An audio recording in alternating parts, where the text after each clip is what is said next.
Selamat datang di channel Alur Donghua. Sebelum menonton, silahkan subscribe, biar Mimin tambah semangat update-nya. Ketika Shen Wende yakin bahwa itu adalah Tan Yun, tubuh tuanya bergetar, meneteskan air mata kegembiraan, mengambil langkah tiba-tiba, dan memeluk Tan Yun. Oke, anak baik. Shen Wende berkata dengan penuh semangat, bagus, jika wanita itu tahu bahwa kamu tidak mati, dia akan sangat bahagia. Juga, King Feng dan King Qiu mengira kamu sudah mati. Mereka sudah lama sedih. Bukan hanya kamu tidak mati, tetapi kamu juga dipromosikan ke tahap ketiga dari alam pemurnian jiwa, benar-benar memuaskan. Nah, beritahu orang tua ini, apa yang terjadi. Tan Yun berkata, Kepala Shen, murid ini menghadapi gelombang binatang buas setelah meninggalkan jurang penguburan dewa. Untungnya, murid ini bersembunyi untuk menyelamatkan hidup. Tan Yun tidak akan memberitahu tentang penemuan 4 pedang ilahi. Pada saat yang sama, ketika Tan Yun berbicara, dia menemukan bahwa lelaki tua dari Kepala Roh Kudus, melihatnya, memiliki niat membunuh. Tan Yun mencibir dalam hatinya, Ling Hu Changhe, kamu pasti sangat senang ketika kamu mengira aku sudah mati. Karena aku membunuh cicitmu. Kamu tunggu. Ketika kamu kembali ke sekte, aku akan mengirimmu dan cicitmu ke neraka. Seperti yang dipikirkan Tan Yun, pada saat ini, jiwa suci mengamuk di hatinya. Dia tidak pernah berpikir bahwa Tan Yun tidak masih hidup. Tan Yun juga memperhatikan bahwa di antara 9 kepala suku, 5 jiwa, Murong Sishi, dan Shen Subing hilang. Tidak perlu memikirkannya, jelas baginya bahwa Murong Sishi, kepala 5 jiwa, dan murid-muridnya yang patuh telah menjadi sesepuh pintu abadi. Tan Yun memikirkan Shen Tianqi yang mempercayakan Shen Subing kepadanya sebelum dia meninggal, dan kemudian memikirkan sifat kekanak-kanakan Shen Subing di depannya, dan tiba-tiba dia sedikit merindukannya. Tan Yun menghitung waktunya. Dia telah lebih dari 3 tahun dan belum melihatnya sebagai guru. Ternyata kamu adalah Tan Yun, datang ke sini dan tunjukkan padaku orang tua ini. Tawa penuh menyela pikiran Tan Yun. Tan Yun melihat kembali ke Tan Tailong yang aneh dan membungkuk dalam-dalam, murid hormat kepada senior. Aku, hehehehe, orang tua ini adalah paman kedua Xuanzong. Tan Tailong berkata dengan ramah. Ternyata itu paman tuan. Tan Yun terkejut dan membungkuk lagi. Tidak perlu sopan. Tan Tailong meraih tangan Tan Yun dengan penuh kasih sayang, dan tersenyum, kamu tidak tahu. Pada awalnya, Xuanzong berpikir bahwa setelah kamu meninggal, dia linglung selama sebulan penuh. Kamu tidak tahu sekarang. Orang tua ini pergi ke puncak raksasa Panlong Gerbang dalam lebih dari setahun yang lalu, melihat patung yang dibuat Xuanzong secara pribadi untukmu. Tan Tailong terus berbicara dengan Tan Yun, seperti sahabat lama. Beberapa hari kemudian, ketika luka di wajah Tan Yun pulih, Tan Tailong menatap Tan Yun dan bergumam bahwa dia berbakat, dan dia memang cocok dengan cucunya.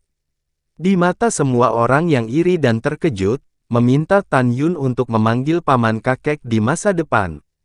Waktu terbang seperti anak panah. 2 bulan kemudian, perahu roh muncul di atas gerbang gunung Huangfu Shengzong. Tan Yun melihat ke bawah, dan yang menarik perhatiannya adalah gambar yang mengejutkan. Namun dalam aura pegunungan yang menjulang tinggi, kota besar dengan radius ribuan mil, seperti gedung pencakar langit raksasa. Di kota persegi kuno, trotoar batu biru, di kedua sisi jalan, menara ratusan meter, bahkan ribuan meter, dibangun di atas tanah, diaspal dengan rapi, telah mencapai tahap akhir. Cukup transplantasi bunga dan pohon, gerbang kota, dan bentangkan parit. Pada saat itu, ribuan sekte di tengah pegunungan Tianpo akan membuka toko dan menetap di Fangcheng. Perahu roh itu tergantung di langit, dan Tan Tailong melihatnya sambil tersenyum. Yuner, bukankah itu terasa luar biasa? Yah, itu benar-benar luar biasa. Tan Yun mengangguk berat. Itu wajar. Fangcheng ini dibangun oleh keponakanku. Tan Tailong tidak tahu bahwa ide untuk membangun Fangcheng datang dari Tan Yun. Tentu saja, plot 48 karakter Tan Yun, selain dia dan Tan Tai Xuanzong, dan pelayan Tan Tai Xuanzong, Tan Tai Qianyuan, tidak ada orang keempat yang tahu. Paman kakek, Tuan berpandangan jauh ke depan, itu adalah berkah dari klan saya. Tan Yun membungkuk. Iya, keponakanku akan menjadi master sekte terbesar selain leluhur. Tan Tailong mengelus jenggotnya dan tersenyum. Oh, ngomong-ngomong, Tan Yun, sekarang keponakanku dan Qian Yuan ada di Fangcheng. Pergi dan temui dia akan sangat senang melihatmu kembali. Tan Yun ingin segera pergi ke Mu Mengyi dan Zhong Wuxiao, tetapi setelah mendengar ini, dia memutuskan untuk pergi ke raja terlebih dahulu dan kemudian pergi ke kedua gadisnya. Tan Yun melihat kembali ke Daniel dan murid-murid lainnya, dan berkata, kalian tidak boleh menyebarkan berita bahwa saya masih hidup, saya ingin memberi Mengyi dan Xiao kejutan. Tan Yun menyelamatkan nyawa semua murid, dan mereka setuju. Segera, Tan Yun menginjak pedang terbangnya dan menembak jatuh ke langit. Pada saat ini, ada ratusan ribu murid di ranah jiwa janin di Fangcheng, yang sibuk. Beberapa menggali lubang untuk membawa air, dan beberapa bertanggung jawab untuk menanam bunga, pohon, dan tumbuh-tumbuhan lainnya. Semua orang sangat sibuk. Dari sekte yang berbeda dari ratusan ribu murid, dapat dilihat bahwa murid-murid ini semua adalah murid dari sekte budidaya kelas 1, kelas 2, dan kelas 3 di tengah pegunungan Tianpo. Ada dua alasan mengapa para murid ini bekerja keras dan mendedikasikan diri mereka untuk membangun kota perdagangan Tianpo. Yang pertama adalah utusan penguasa masing-masing. Kedua, karena Huang Fu Shengzong tidak untuk sektenya sendiri dengan berbagai sumber daya budidaya seperti pil dan senjata ajaib, tetapi juga berjanji bahwa ketika Fangcheng dibangun, akan ada kekuatan besar untuk duduk di kota, sehingga dia dan yang lainnya hanya perlu membayar batu roh. Anda dapat menyewa toko dan kios untuk menjual barang. Pada saat ini, gerbang kota-kota Tiancaifang juga sedang dibangun. Tembok kota di kedua sisi gerbang kota membentang ratusan mil melintasi ngarai. Di pegunungan di seberang tembok kota, 9 air terjun yang mengalir ke bawah cukup luar biasa. Tembok kota telah dicor hingga 100 kaki. Bahan yang digunakan dalam konstruksi tembok kota adalah bahan pemurnian yang dikenal karena kekerasannya, batu dingin besi tungsten. Batu-batu dingin tungsten besi ini dicairkan dan dipadatkan oleh murid gerbang abadi Huang Fu Shengzong untuk menghilangkan kotoran, dan kemudian dicairkan dan dipadatkan untuk tumbuh menjadi bentuk 10 kaki, tebal 3 kaki, dan lebar 3 kaki.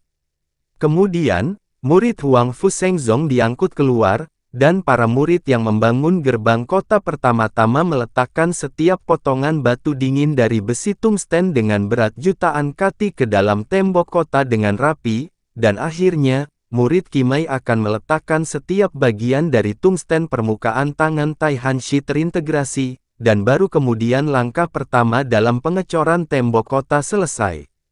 Langkah kedua adalah meletakkan formasi di dinding untuk membuat dinding tidak bisa dihancurkan. Pada saat ini, puluhan ribu murid Long Yun mengenakan jubah berwarna api dengan sulaman kata, Long Yun, di dada mereka, berteriak dengan keringat, mengangkat sepotong batu dingin dari besi tungsten. Seberkas cahaya putih jatuh dari langit dan berubah menjadi Tan Yun di depan gerbang kota. Tan Yun melirik tembok kota, mengerutkan kening, menatap para murid dan berkata dengan keras, ada masalah dengan tembok kota, hentikan pembangunan sekarang. Suara Tan Yun begitu keras sehingga semua murid sekte Long Yun menurunkan tangan mereka dan menatap Tan Yun di bawah tembok kota. Sekte Long Yun adalah sekte budidaya kelas 1 di pegunungan Tianpo. Selain berlatih, para murid sekte terutama terlibat dalam alat pemurnian. Oleh karena itu, Tan Tai Xuanzong menugaskan tugas berat membangun gerbang kota ke mereka. Tentu saja, peta struktur gerbang kota masih dari tangan Huang Fu Shengzong, biarkan mereka membangun gerbang kota sesuai dengan cetak biru. Pada saat ini, puluhan ribu murid Long Yun melihat 4 karakter, Huang Fu Shengzong, disulam di jubah putih Tan Yun. Karena mereka tidak yakin dengan identitas Tan Yun, hanya menatap Tan Yun dengan wajah bingung. Angin sepoi-sepoi menerpa wajah, dan kemudian, berubah menjadi pria paruh baya yang tinggi, muncul di depan Tan Yun, dan berkata dengan dingin, tahap ketiga pemurnian jiwa. Menurut kekuatan Sekte Suci, kamu bukan murid gerbang abadi, paling-paling hanya diaken gerbang dalam, apa yang kamu teriakkan di sini. Kamu pikir kamu siapa? Cepat pergi untuk penatua ini. Kamu melewatkan batas waktu untuk membangun gerbang kota, bisakah kamu mengantinya? Orang ini Suming adalah penatua ke-9 Sekte Long Yun dan orang yang bertanggung jawab pembangunan gerbang kota. Sepertinya kamu masih sangat jelas tentang status Huang Fu Shengzongku. Tan Yun mengerutkan kening dan berkata dengan ringan, apakah Long Aotian ada di sini? Untuk apa kamu mencari master sekteku? Suming berkata tidak senang. Tan Yun masih memiliki ingatan yang mendalam tentang Long Aotian. 3 dan 4 bulan lalu, ribuan master sekte diundang ke Huang Fu Shengzong. Ketika Tan Yun menghadiri Huang Fu Sunnah sebagai utusan untuk merundingkan kerjasama yang saling menguntungkan dengan semua penguasa, Long Aotian ini, memegang tombak lukisan Fangtian merah api dari senjata terhormat kelas menengah, dan bertanya minta nasihat, mengapa semua senjata kelas menengah yang disempurnakannya lebih rendah. Saat itu, Tan Yun memberitahu Long Aotian bahwa ada masalah dengan api aslinya. Mengapa kamu begitu arogan? Jika aku memintamu untuk memanggil, di mana omong kosongnya? Suara Tan Yun menjadi dingin. Anak ini masih muda, hanya tahap ketiga dari alam pemurnian jiwa dan berani meneriakiku, apakah ada latar belakang yang besar? Suming mengalihkan pikirannya, melirik Tan Yun, dan berubah menjadi bayangan. Hilang di kota. Di sebuah gedung VIP mewah 300 mil jauhnya di depan gerbang kota, sebuah perjamuan diadakan, dan kursi-kursinya diisi dengan anggur dan makanan lezat. Tantai Xuanzong duduk di kursi atas, dan 1263 master sekte di kursi bawah sedang minum dan berbicara tentang kota Tianpufang. Tantai Xuanzong bangkit perlahan, menatap master sekte, dan berkata dengan keras, kota Tianpufang dapat diselesaikan paling lama 2 tahun. Anda telah bekerja keras, master sekte ini akan bersulang untuk kalian. Tantai Xuanzong mengangkat kepalanya dan meminum anggurnya.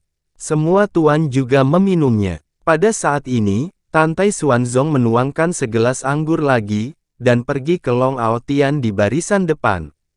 Pria kekar itu berkata, gerbang kota telah dibangun untuk kerja keras, dan saya bersulang untuk Anda. Long Aotian tampak tersanjung, terima kasih, Master Sekte Tantai. Setelah Long Aotian selesai minum, dia memandang Tantai Xuanzong, dan berkata sambil berpikir, Sekte Master Tantai, Long memiliki sesuatu untuk dikatakan bahwa saya tidak tahu apakah itu pantas. Master Sekte Long, tidak apa-apa katakan saja. Tantai Xuanzong tersenyum. Kalau begitu aku akan mengatakannya saja. Long Aotian mengerutkan kening, Master Sekte Tantai, kamu telah sangat sedih selama lebih dari setahun. Apakah kamu mengalami sesuatu yang tidak nyaman? Long Aotian bertanya dengan hati-hati. Senyum di wajah Tantai Xuanzong menghilang, dan dia menggelengkan kepalanya dan berkata, memang benar aku tidak ingin menyembunyikannya, murid jenius yang terkenal dari sekteku telah meninggal. Setelah mendengar ini, semua master sekte menghibur Tantai Xuanzong bahwa orang tidak dapat hidup kembali setelah kematian, jadi jangan terlalu sedih. Tantai Xuanzong menghela nafas dan minum dengan yang lain lagi. Oh ya, ada permintaan dari bawahan ini, bisakah kamu setuju? Long Aotian dan berkata lagi, Master Sekte Long, tolong beritahu saya. Tantai Xuanzong menjawab. Long Aotian tampak bersemangat dan berkata, Master Sekte Tantai, sejak lebih dari 3 tahun yang lalu, utusan Tan memberitahu saya bahwa masalah pemurnian adalah api sejati sendiri. Setelah kembali ke sekte, saya berada di api sejati dan menyatukan kembali es, jenis api yang dikaitkan dengan api. Akhirnya, saya menemukan bahwa itu benar-benar masalah-masalahnya. Tolong juga izin Sekte Master Tantai. Setelah selesainya kota Tian Cai Fang, izinkan saya mengunjungi Guizhong dan berterima kasih kepada para leluhur. Setelah kata-kata Long Ao Tian, lebih dari 3 tahun yang lalu, Master Sekte lain yang telah menerima bimbingan Tan Yun semuanya angkat bicara dan ingin berkunjung. Hei! Tantai Xuanzong tampak sedih dan menghela nafas dalam-dalam. Kata-kata berikutnya mengejutkan semua Master Sekte. Tan Yun bukan leluhur yang seperti kalian pikirkan. Tantai Xuanzong berkata terus terang, lebih dari 3 tahun yang lalu, ketika dia merundingkan kerjasama dengan Anda, dia hanyalah murid pil gerbang dalam saya. Apa? Utusan Tan hanya murid dalam? Long Ao Tian menatap seperti mata banteng. Master Sekte Tantai, apakah ini tidak mungkin? Tan Yun hanyalah murid dalam divisi pil, jadi bagaimana keterampilan pemurniannya bisa lebih baik dariku? Iya, Master Sekte Tantai. Pada saat ini, Master Sekte dari Sekte Pil Yuhua, Sue Chong berseru, jika utusan Tan hanya murid dalam, bagaimana alkimianya bisa di atas orang tua ini? Saya adalah alkemis tingkat tinggi. Sue Chong ingat dengan jelas bahwa pada saat itu, Tan Yun hanya mencium pilnya, dan kemudian memberitahu leluhurnya bahwa ada pertanyaan tentang pil yang diturunkan. Lebih dari 3 tahun lalu, penguasa lain yang menanyakan pertanyaan Tan Yun juga sibuk memikirkan. Bukan karena mereka tidak mempercayainya, tetapi karena mereka tidak berani mempercayainya. Pada saat ini, Tantai Xuanzong melemparkan blockbuster lain ke semua orang. Dia memikirkan Tan Yun, matanya dipenuhi dengan kekaguman yang mendalam. Semua orang tahu, Tan Yun bukan hanya seorang alkemis suci. Petik 2. Begitu kata-kata ini keluar, Master Sekte muncul di lautan badai. Mereka tidak bisa membayangkan bahwa pencapaian Tan Yun dalam 4 teknik pil, senjata, jimat, dan formasi semuanya telah mencapai peringkat suci. Namun, kata-kata Tantai Xuanzong selanjutnya membuat semua raja menyesal. Semuanya, saya baru saja mengatakan bahwa salah satu murid sekte saya yang jenius meninggal, dan murid ini adalah Tan Yun. Tantai Xuanzong sedih dan sedih. Apa? Ini surga yang iri dengan talenta. Iya. Utusan Tan masih muda, dan 4 keterampilannya, pil, teknik, formasi, dan senjata mengejutkan langit dan manusia. Bagaimana dia bisa mati? Master Sekte Tantai, bagaimana mungkin murid seperti itu mati muda? Iya, Sekte Master Tantai. Mendengar perasaan dan penyesalan para Master Sekte, Tantai Xuanzong menggelengkan kepalanya, menelan roh di dalam cangkir, dan berkata, masalah ini telah berlalu, jadi saya tidak akan menyebutkannya. Ayo, kita akan mabuk hari ini. Tok tuk tuk. Tiba-tiba, ada ketukan di pintu di luar lobi, dan suara hormat terdengar dari luar paviliun. Master Sekte Tantai, tetua ke-9 dari Sekte Longyun Junior, Su Ming, ingin menemui Master Sekte saya jika Anda mengizinkan. Terima kasih sudah menonton. Sampai jumpa di episode selanjutnya. Jangan lupa subscribe, like, dan nyalakan loncengnya. Sampai jumpa.